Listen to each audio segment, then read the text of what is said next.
Among the list Nigeria is currently topping right now is bribery. In the year 2023, according to review done by Roti Sodiri of Arise News, realized that Nigeria spent a whopping 720 billion naira in bribery only in the year 2023.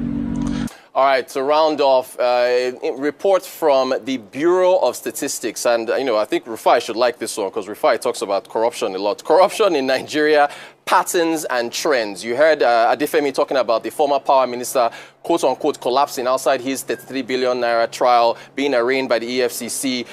If you look at this report, which is a combination, a collaboration rather, between the Bureau of Statistics and the United Nations Office on Drugs and Crime, what are priorities as far as Nigerians are concerned? Where does corruption lie? It's in the top 5, but it was pretty close. So if you look at the most important problems Nigerians say they are facing, a high cost of living, 22.6%. Crime and insecurity, 19%. Unemployment, 13%. Corruption at 10.9%. Healthcare at 10.8%.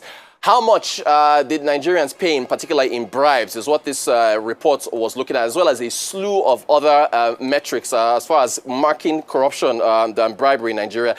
721 billion naira in 2023. Of course, in inflation-adjusted terms, it comes out to less than what it was in 2019 because inflation has been so high. And then finally, if you look at contact rates, this is the rate at which the average Nigerian came into contact with someone asking for a bribe over the last 12 months. Your yellow bar is 2016, your green bar is 2019, your blue bar is 2023. To the far left of your screen, Nigeria as a whole saw an increase in contact rates from 52% in 2016 to 63% in 2019. It came down to 56% in 2023. Across the line, you will see it by geopolitical zones. The Southwest was actually higher. If you look at the rates there, followed by the South-South. Perhaps it's because the Southwest is more commercial activity, but the report did find that Nigerians are more bold about not paying bribes. They are reporting them more. Men are more likely to not only ask for bribes, but receive them compared to women.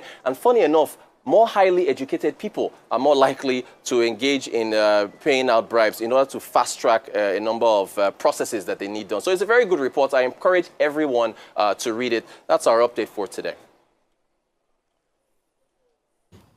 Corruption has always been a big problem in this country, and we all know it. And I'm not surprised about the humongous cost that goes in corruption.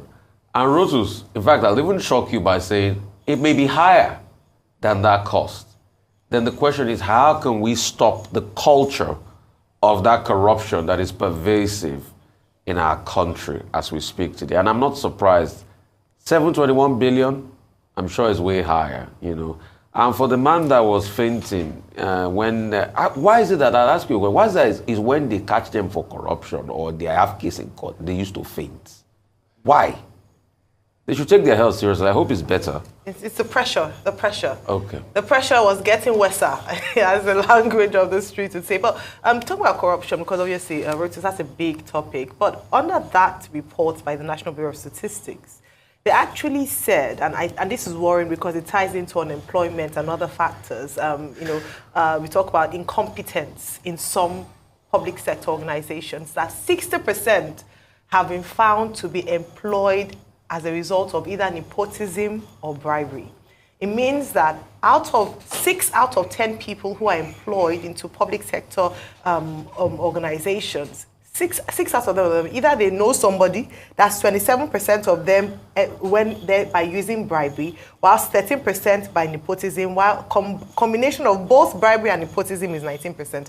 That is a big deal because yesterday we're speaking about... And Ayo, the productivity impact of that stat you just mentioned. Yes, we're talking about minimum wage now. Yes. Let us think productivity. Spot on.